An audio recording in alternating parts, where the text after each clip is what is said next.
ಇನ್ನು ಬೆಳಗಾವಿಯಲ್ಲಿ ಸ್ನೇಹಂ ಫ್ಯಾಕ್ಟರಿಯಲ್ಲಿ ಅಗ್ನಿ ಅವಘಡ ಪ್ರಕರಣ ಸತತ 14 ಗಂಟೆಯಿಂದ ಬೆಂಕಿ ನಂದಿಸುವಂತಹ ಕಾರ್ಯ 8 ಅಗ್ನಿಶಾಮಕ ದಳ ವಾಹನ ಹಿರಿಯ ಅಧಿಕಾರಿಗಳ ಮೊಕ್ಕಾಂ ಹೂಡಿದ್ದಾರೆ. ಸತತ 14 ಗಂಟೆಯಿಂದ ಬೆಂಕಿ ನಂದಿಸುವಂತಹ ಕಾರ್ಯ ಮುಂದುವರೆದಿದೆ. 8 ಅಗ್ನಿಶಾಮಕ ವಾಹನ ಹಿರಿಯ ಅಧಿಕಾರಿಗಳು ಮೊಕ್ಕಾಂ ಹೂಡಿದ್ದಾರೆ. ಬೆಂಕಿ ನಂದಿಸಲು ಕಾರ್ಖಾನೆಯ ಗೋಡೆ ಒಡೆದಂತಹ ಸಿಬ್ಬಂದಿ.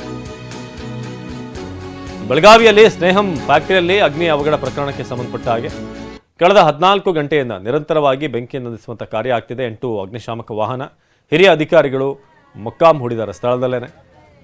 ಬೆಂಕಿ ನಂದಿಸಲು ಕಾರ್ಖಾನೆಯ ಗೋಡೆಯನ್ನು ಉಳಿಬೇಕಾಯಿತು.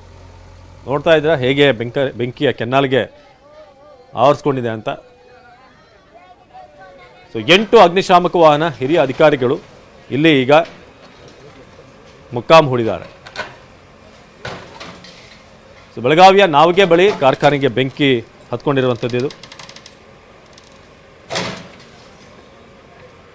ಕಾರ್ಮಿಕ ಯಲ್ಲಪ್ಪ ಲಿಫ್ಟ್ನಲ್ಲಿ ಸಿಲುಕಿರುವಂತಹ ಶಂಕೆ ಇದೆ. ಲಿಫ್ಟ್ ಬಳಿಯ ಗೋಡೆ ಒಡೆದು ಈಗ ತಲುಪಿರುವಂತಹ ಸಿಬ್ಬಂದಿ. ಬೆಳಗಾವಿಯಲ್ಲಿ ಆಗಿರುವಂತಹ ಅಗ್ನಿ ಅವಘಡ.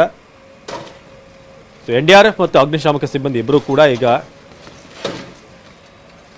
ಈ ಒಂದು ರಕ್ಷಣಾ ಕಾರ್ಯಾಚರಣೆಯಲ್ಲಿ ತೊಡಗಿದ್ದಾರೆ. ಕಾರ್ಖಾನೆಯ ಗೋಡೆ ಹೊಡೆದಂಥ ಸಿಬ್ಬಂದಿ ಒಂದು ಕಡೆ JCBಯನ್ನು ಬಳಸಿ ಅಲ್ಲಿ ನೋಡ್ತಾ ಇದ್ದೀವಿ. ಯಲ್ಲಪ್ಪ ಗುಂಡೇಗೋಳ ಅವರು ಸದ್ಯಕ್ಕೆ ಲಿಫ್ಟ್ನಲ್ಲಿ ಸಿಲುಕಿರುವಂಥ ಶಂಕೆ ಇದೆ. ನೆನ್ನೆ ಸೆಕೆಂಡ್ ಶಿಫ್ಟ್ನಲ್ಲಿ ಕೆಲಸ ಮಾಡ್ತಿದ್ದಂಥ ಯಲ್ಲಪ್ಪ ನಾವ್ಗೆಯಲ್ಲಿ ಕಾರ್ಖಾನೆಯಲ್ಲಿ ಸಂಭವಿಸಿದಂತಹ ಅಗ್ನಿ ದುರಂತ. ಕಾರ್ಖಾನೆ ಬಳಿ ಯಲ್ಲಪ್ಪ ಗುಂಡ್ಯಾಳ ಸಂಬಂಧಿಕರು ಈಗ ಕಣ್ಣೀರು ಹಾಕ್ತಿದ್ದಾರೆ. ಬೆಳಗಾವಿಯ ಮಾರ್ಕಾಂಡೇಯ ನಗರದ ನಿವಾಸಿ ಯಲ್ಲಪ್ಪ ಇವರು ಈಗ ಲಿಫ್ಟ್ನಲ್ಲಿ ಸಿಲುಕಿರುವಂಥ ಶಂಕೆ ಇದೆ. ಹಾಗಾಗಿ ಗೋಡೆ ಹೊಡೆದು ಅದನ್ನು ಅಲ್ಲಿ ಕ್ಲಿಯರ್ ಮಾಡುವಂಥ ಪ್ರಯತ್ನ ಮಾಡ್ತಿದ್ದಾರೆ. ಬೆಳಗಾವಿಯಲ್ಲಿ ಆಗಿರುವಂಥ ದುರಂತ ಇದು ಸ್ನೇಹಂ ಫ್ಯಾಕ್ಟರಿ.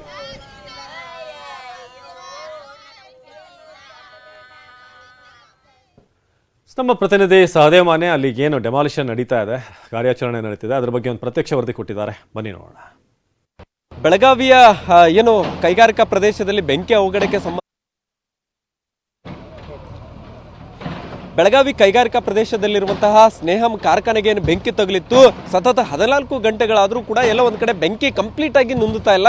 ನಾನೀಗ ಕಾರ್ಖಾನೆ ಮುಂಭಾಗದಲ್ಲೇ ಇದ್ದೇನೆ. ಇನ್ನೂ ಕೂಡ ಕೆಲವೊಂದಿಷ್ಟು ಭಾಗದಲ್ಲಿ ಬೆಂಕಿ ಇರುವಂಥದ್ದನ್ನು ಕೂಡ ನೀವೀಗ ಗಮನಿಸಬಹುದಾಗಿದೆ. ಬಹುತೇಕ ಇಡೀ ಕಾರ್ಖಾನೆಯಲ್ಲಿ ಏನು ನಿನ್ನೆ ಸಂಜೆ 7 ಗಂಟೆಗೆ ಬೆಂಕಿ ತಗಲಿ ಹೊತ್ಕೊಂಡು ಉರಿಯೋಕ್ಕೆ ಆರಂಭ ಆಗಿತ್ತು. ಅದು ಕಂಪ್ಲೀಟಾಗಿ ನಿಯಂತ್ರಣಕ್ಕೆ ಬರ್ತಾ ಇಲ್ಲ. ಒಳಗಡೆ ಭಾಗದಲ್ಲಿ ಇನ್ನೂ ಕೂಡ ಅಲ್ಲಲ್ಲಿ ಈ ರೀತಿ ಬೆಂಕಿ ಹೊತ್ಕೊಂಡು ಉರಿತಾ ಇರುವಂಥದ್ದನ್ನು ಕೂಡ ಗಮನಿಸಬಹುದಾಗಿದೆ. ಎಲ್ಲೆಲ್ಲಿ ಬೆಂಕಿ ಹೊತ್ಕೊಂಡು ಉರಿಯುವಂಥದ್ದಿದೆ ಅಲ್ಲಿ ಇರುವಂತಹ ಗೋಡೆಗಳನ್ನು ಬೀಳಿಸಿ ಇದೀಗ ಬೆಂಕಿ ನಂದಿಸುವಂಥ ಕೆಲಸಕ್ಕೆ ಅಗ್ನಿಶಾಮಕ ದಳದವರು ಮುಂದಾಗಿರುವಂಥದ್ದು.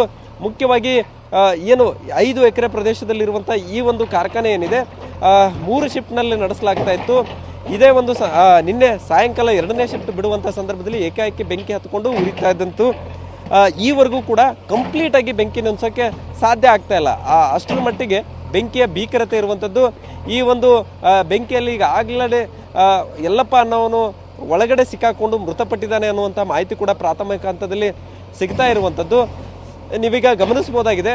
ಒಂದು ಕಡೆ ಎಲ್ಲೆಲ್ಲಿ ಬೆಂಕಿ ಇದೆ ಅದನ್ನು ನಿಂದಿಸೋಕೆ ಈಗ ಅಗ್ನಿಶಾಮಕ ದಳದವರು ಕೂಡ ಸಾಕಷ್ಟು ಪ್ರಯತ್ನವನ್ನು ಮಾಡ್ತಾ ಇದ್ದಾರೆ. ಹೊರಗಡೆ ಭಾಗದಿಂದ ಏನು ನೀರನ್ನು ತೆಗೆದುಕೊಂಡು ಬಂದು ಈಗ ಬೆಂಕಿ ನಿಂದಿಸುವಂಥ ಕೆಲಸಕ್ಕೆ ಮುಂದಾಗಿರುವಂಥದ್ದು. ಈ ಕಿಟಕಿಗಳ ಮೂಲಕ ಬೆಂಕಿ ನಿಂದಿಸೋಕ್ಕೆ ಪ್ರಯತ್ನ ಪಟ್ಟರೂ ಕೂಡ ಎಲ್ಲ ಒಂದು ಕಡೆ ನಿಯಂತ್ರಣಕ್ಕೆ ಬಾರದ ಹಿನ್ನೆಲೆಯಲ್ಲಿ ಈಗ ಕಂಪ್ಲೀಟಾಗಿ ಗೋಡೆಯನ್ನು ಬೀಳಿಸಿ ಒಳಗಡೆ ಇರುವಂಥ ಬೆಂಕಿಯನ್ನು ನಿಂದಿಸೋಕೆ ಈಗಾಗಲೇ ಮುಂದಾಗಿರುವಂಥದ್ದು. ಇದು ಸದ್ಯ ಈಗ ಏನು ಯಾವ ರೀತಿಯಾಗಿ ಒಂದು ಕಡೆ ಬೆಂಕಿ ಹೊತ್ಕೊಂಡು ಉರಿದು ಕಂಪ್ಲೀಟಾಗಿ ಸುಟ್ಟು ಕರಕಲಾಗಿದೆ ಈ ಒಂದು ಕಾರ್ಖಾನೆ ಅನ್ನುವಂಥದ್ದನ್ನು ಕೂಡ ಗಮನಿಸಬಹುದಾಗಿದೆ. ಒಳಗಡೆ ಭಾಗದಲ್ಲಿ ಕೂಡ ತೋರಿಸ್ತಾ ಇದ್ದೇನೆ. ಸದ್ಯ ಈಗ ಒಂದು ಮೇಲ್ಗಡೆ ಏನು ಫ್ಲೋರ್ ಇತ್ತು ಅದು ಕೂಡ ಈಗಾಗಲೇ ಕುಸಿದು ಕೆಳಗೆ ಬಿದ್ದಿರುವಂಥದ್ದನ್ನು ಗಮನಿಸಬಹುದಾಗಿದೆ. 153 ಜನರು ಈ ಒಂದು ಕಾರ್ಖಾನೆಯಲ್ಲಿ ಕೆಲಸ ಮಾಡ್ತಾ ಇದ್ರು. ನಿನ್ನೆ ಸಂಜೆ ಏಕಾಏಕಿ ಹೊತ್ಕೊಂಡಂತಹ ಬೆಂಕಿ ಇಡೀ ಕಾರ್ಖಾನೆಗೆ ವ್ಯಾಪಿಸಿರುವಂಥದ್ದು. ಸದ್ಯ ಇಲ್ಲಿ ಯಾವ ಮಟ್ಟಿಗಿನ ಪರಿಸ್ಥಿತಿ ಇದೆ ಅನ್ನುವಂಥದ್ದನ್ನು ಕೂಡ ದೃಶ್ಯಾವಳಿಗಳಲ್ಲಿ ಗಮನಿಸಬಹುದಾಗಿದೆ. ಹೊರಗಡೆ ಭಾಗದಲ್ಲಿ ಬೆಂಕಿ ನೊಂದಿದೆ ಅನ್ನುವಂತಹ ರೀತಿಯಲ್ಲಿ ಕಂಡರೂ ಕೂಡ ಒಳಗಡೆ ಭಾಗದಲ್ಲಿ ಇನ್ನೂ ಕೂಡ ಬೆಂಕಿ ಹೊತ್ಕೊಂಡು ಉರಿತಾ ಇರುವಂಥದ್ದಕ್ಕೆ ಇದೇ ಒಂದು ಹೊಗೆ ಸಾಕ್ಷಿ ಆಗುತ್ತೆ. ಯಾಕಂದರೆ ಒಳಗಡೆ ಭಾಗದಲ್ಲಿ ಸಾಕಷ್ಟು ಈ ಒಂದು ಟೇಪ್ ರೆಡಿ ಮಾಡೋಕ್ಕೆ ಇರುವಂತಹ ಕಚ್ಚಾ ವಸ್ತುಗಳು ಇದ್ದಾವೆ ಅನ್ನುವಂಥ ಇರುವಂಥದ್ದು. ಈ ಒಂದು ಕಾರಣಕ್ಕಾಗಿ ಅದು ನಿಯಂತ್ರಣಕ್ಕೆ ಬರ್ತಾ ಇಲ್ಲ. ಹೀಗಾಗಿ ಹೊರಗಡೆ ಭಾಗದಿಂದ ಬೆಂಕಿ ನಂದಿಸುವಂಥ ಕೆಲಸ ಆಗಿದೆ. ಆದರೆ ಒಳಗಡೆ ಭಾಗಕ್ಕೆ ಹೋಗೋಕ್ಕೆ ಇನ್ನೂ ಕೂಡ ಆಗ್ತಾ ಇಲ್ಲ. ಯಾಕಂದರೆ ಒಂದು ಕಡೆ ಈ ಗೋಡೆ ಏನಿದೆ ಇದು ಕುಸಿದು ಬೀಳ್ತಾ ಇರುವಂಥದ್ದು. ಮೇಲ್ಭಾಗದಲ್ಲಿರುವಂತಹ ಚಾವಣಿ ಕೂಡ ಈಗ ಆಲ್ರೆಡಿ ಕುಸಿದು ಕೆಳಭಾಗಕ್ಕೆ ಬಿದ್ದಿರುವಂಥದ್ದನ್ನು ಕೂಡ ಗಮನಿಸಬಹುದಾಗಿದೆ.